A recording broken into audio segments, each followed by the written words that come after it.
Hello everybody, welcome to my channel. My name is Chris, and in today's video, it's all about tags and ornaments. This is what I was up to all weekend trying to get ready for a sale on Whatnot, and I thought I'd share it with you because these are so easy to do. They are fun for kids, and they could either be tags or ornaments. So let's begin with DIY number one. I'm going to start with these wood slices. I picked these up on Amazon. Everything that I got from Amazon, I will link in my description box if you're interested. But I love making wood slice ornaments. These sold pretty well last year on Whatnot for me. So I'm going to do it again and share it with you guys. But I'm going to first start by cleaning off all the little wood pieces down there that accumulate on top of the wood slices, and some of them I did go ahead and sand smooth on the top. And then I'm going to take the color Casement, and this is a Fusion all-in-one paint, and I'm just going to put a light coat just around the light color part of the top of the wood slice. Once that's done, the paint's all dry, I'm going to grab my Mod Podge, and I am going to do the dry method Mod Podge. And doing that, I'm just going to apply a coat of the Mod Podge where we painted the white color on each of our wood slices. And we are going to allow that Mod Podge to completely dry down. Now I've printed out some images. These are all from Creative Fabrica. And I'm going to cut these out, and we're going to decoupage, of course. You probably already figured that out since we put the Mod Podge down. But I'm going to go ahead and cut these all out. I had tried to size these on Canva to fit on the wood slices. Some are a little large, but that's okay. They're still going to come out really pretty. Now, as you see here, they are all cut out. They're placed on top of the wood slices that I want to put them on, that I felt fit the best, because wood slices are not all equal in size. They can vary. And then I'm going to grab my mini heat iron and some parchment paper, and I am just going to press that heat on top of those wood slices, and that's just going to reactivate that Mod Podge, allowing that paper to stick down, and there's not going to be any bubbles or anything like that. It's just a nice, smooth surface after we've pressed. Now, once I've pressed all of my paper onto the wood slices, some of the paper, they need to be trimmed down. So I tried to make sure when I decoupage that I just decoupaged right over the white area. That way, if this did happen, I can easily trim out with an X-Acto knife that excess paper, and it'll tear right off. And you'll notice that I printed my images on tissue paper, and the reason I did that for the wood slices is I just like the way they sit on there better. The only downside is when you go to seal these, that ink does not settle into that paper very well, so they can definitely bleed, but we'll get to that later. Now this one right here, when I pressed it, I guess the paper moved, but that's okay. We're gonna find a way to fix that and make it look okay so we don't have to toss this one aside. You could leave them like this. They look perfectly fine. Just add your string and be done with it. But I'm going to grab some Snow Tech because I just want to be a little extra. Now, when you grab your Snow Tech, you just want to mix it up very well. I had used this a couple of years ago, and I probably even used a little bit last year, but it's still holding up. It's still lasting. It's not all dried out, but I'm just going to grab one of these little sculpting spatulas, I believe is what they're called. If not, well, you can let me know in the comments down below. But I'm just going to use that, also using a little butter knife. It just helped me get that off of the spatula. But as I work with it, I did find it just easier to scoop it up, tap it on, and then flip the spatula over and just kind of shape it onto the wood slice. I hope that makes sense. But I also had tried a paintbrush for a little bit. Like I said, the more you do it, the easier it gets, and you just find a way that works best for you. And all I'm really doing is I'm just kind of shaping that around the outer edge of where our paper meets up to the brown part of the wood slice. And I just wanted to give it a little bit of a snowy feature. And this worked perfectly on especially that one that got a little wonky. And yeah, it just covered all of that up. But some of them, I might take some gold glitter and sprinkle that on top of that snow. So you can definitely play around with glitter while you're doing these if you don't mind glitter. I know some people can't stand it. Me, it just depends on what it's on. But the ones that I added the gold glitter, I'm just going to add a little gold hanger to them. Some of them I added jute string hangers. Some I added some silver hangers. And this is what they turned out to look like. And next, I picked up these wood tags also on Amazon, and I also got these little rub-on transfers from Amazon, and I thought, you know, I'm looking for easy projects that I can do quickly, not spend too much time, because when I sell these, I don't want to charge an arm and a leg for them. I want them to be inexpensive, and so the easier the better. And what I'm going to do is I'm just going to cut out all of these individual transfers and place them down on my tags. I've got some smaller tags, I've got some larger tags, and just wherever they fit the best. And this way I just have a idea of how they're going to look, how they're going to fit, and if I'm going to like it or not. And these transfers just seem to fit on the larger ones I have a little bit better. And for the smaller ones, I have created this little box of just little pieces. And I had picked up these gingerbread men and candy canes, peppermints at Hobby Lobby last year. And the little gingerbread guys are actually stickers, and then the little candy cane pieces came in these little clear ornaments that you can also still find at Hobby Lobby, because I have seen them this year. But I'm just going to arrange those out the way I like them, just to get an idea of how everything, once again, is going to fit. And I think these are going to be really cute. And for the larger ones, I've got these little wood pieces, you know, the ones that you can find at either the Dollar Tree or Hobby Lobby. And I've got so many of them. I thought, well, how cute would these little wood pieces be on top of the little wood tags as ornaments? So I'm just going to grab a couple, place them on top of the wood tags, and you can see they are a perfect fit. And once I've got everything laid out how I'm going to want it to look, I've got these watercolor pencils I had picked up at Hobby Lobby probably sometime last year, maybe earlier this year, but I've been wanting to play around with them, and this is going to be the first time I have a chance to. So I'm just going to grab out a few of the colors that I know I'm going to need. And then I'm just going to grab those little wood cutout pieces, and I'm just going to start coloring. Now, like I said, this is the first time I've ever used it. I didn't watch any kind of tutorial or anything on how to use it. I'm just going to figure it out myself, like I figure out everything else, just so I can show you guys how I figured it out. But what I started doing was I would draw the color onto the piece, and then I would take a watered down paintbrush and just kind of brush over that, and then that color just kind of bleeds into and spreads out on that wood piece. This was so much fun. I really enjoyed this. Everything that I did in this video to me is very therapeutical, and it took me all weekend. I made a lot of tags. All these tags can also be used as ornaments, which is what I love about them.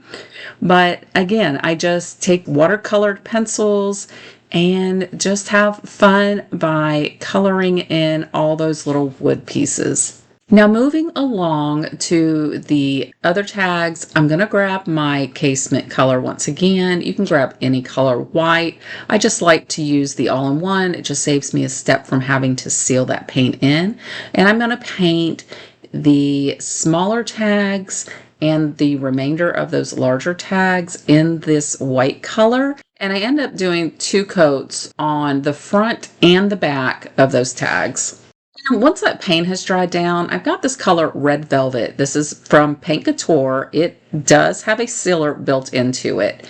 And what I want to do is on the smaller tags, since it's going to have those gingerbreads and the peppermint candies, I wanted to add a little bit of red to those tags just to kind of break up that white a little bit more, make it look a little bit more finished, I think is the right word. Well, I tried to apply this. I wanted it to go around the outer rim, but I didn't want to get too much on to the front or the back side.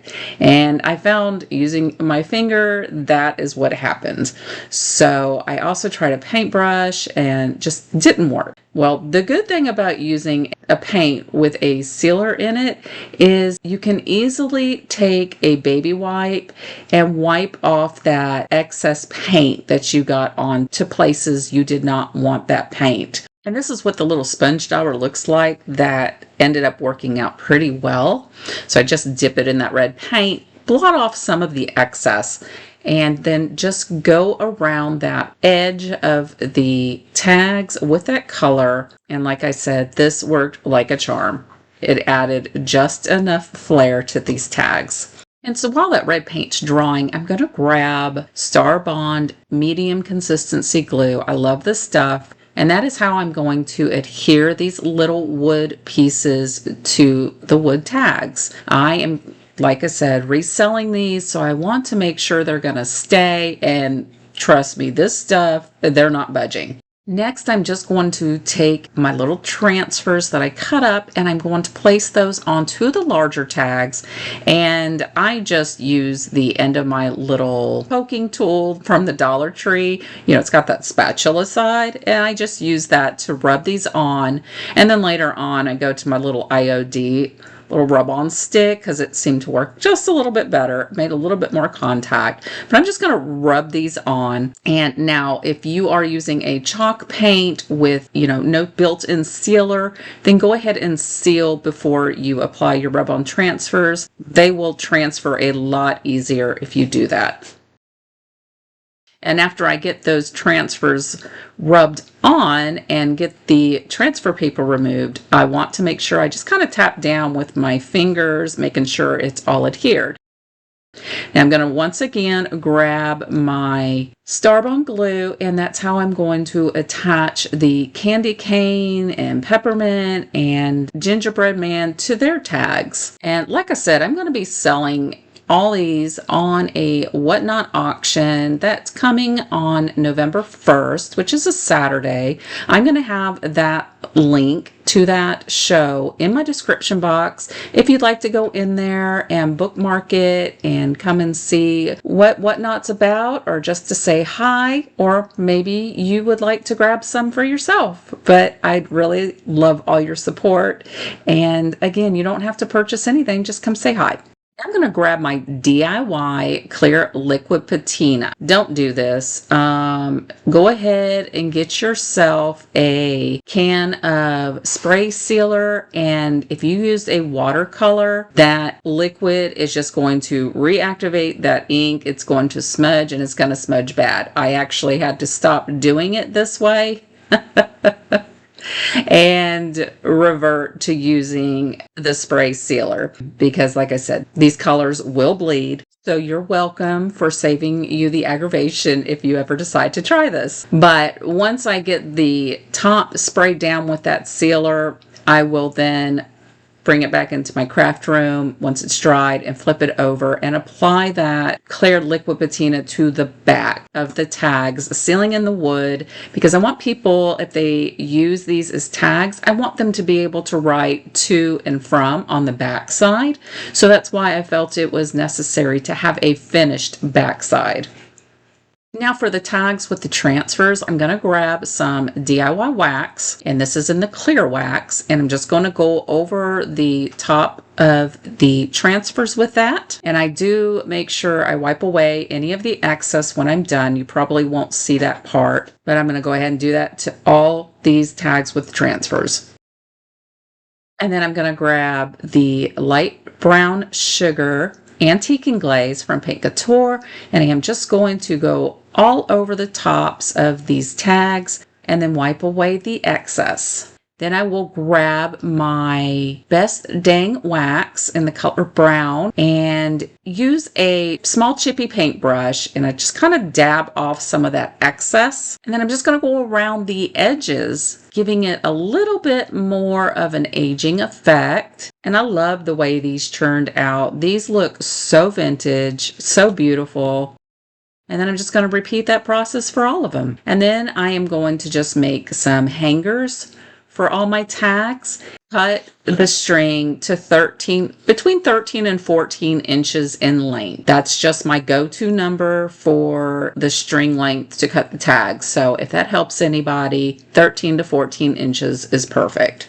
Now, instead of showing you every tag I put on, what I did for the ones with the transfers is I just grabbed some Chanel fabric and tore it into 1/2-inch strips and used those, and then just used some red and white jute twine for the candy cane and gingerbread ones.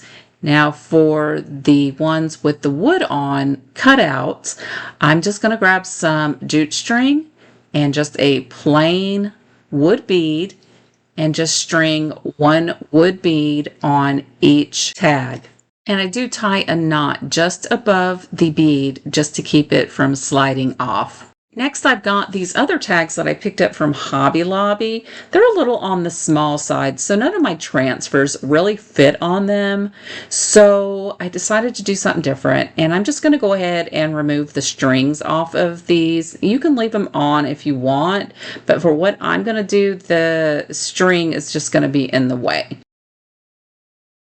And then I'm going to grab some scrapbook paper, and I've got all kinds of little Christmas patterns, and you can probably see where I'm going to go with this. And then I'm also going to grab my glue stick, make sure I've got that on hand. And this is a good way to use up some of the scrap pieces that you have of cardstock. If you've got any, extra pieces laying around, you just don't know what to do with it. This is a perfect project to use those scrap pieces for.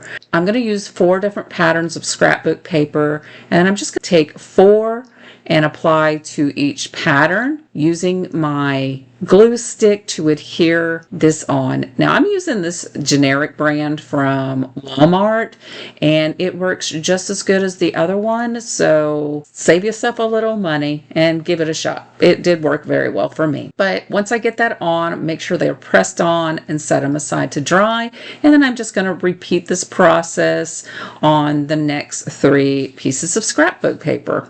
Now you want to make sure that glue is good and dry, and once I know that it is, I'm going to grab an X-Acto knife, and I am just going to go along the edges and make a nice crisp cut around those wood shapes. And to punch out the holes through the paper, I'm just going to use this poker, and I start by just poking just the tip of that point through the back side, just so I can see it on the front side, because you want to go ahead and poke that paper through the front. That way it is folded into that hole instead of coming out the front. I hope that makes sense. And then what I tend to do is kind of wiggle my poker in a circle, just kind of smoothing that paper out, because we still have to restring those beads through these tags. Now it's time to grab some distressing ink. This is Tim Holtz Distressing Ink in Vintage Photo. And I like to go around where that paper has been cut, because you'll be able to see the white there where you cut from the inside of the paper. And I like to take this distressing ink and go around that to disguise that. And on these tags, that works perfect, because the sides of those wood tags are brown in color, and it just blends very nicely. And once I get this finished, I will put the beads back on with the jute string that came with it. Actually, no, I cut some new jute string because it just made it easier to thread. But if you wanted to paint them, you can. I just left them in their natural state, and this is what they look like when they're finished. And then here are the rest of the tags that I made, the wood slices. And I also had cut out some paper tags. I love to make paper tags. And you guys will have to let me know what you think about these tags. Are you going to make any? I just think these would be a great lower end price point item, especially if you do craft shows, if you're a reseller. Just package them up, and that way you're offering a lower end price for somebody who wants to help support you but can't quite afford the larger items. And these were so fun to make. Kids can help you make them. They would have a blast. And I hope I see you guys next week. Bye-bye.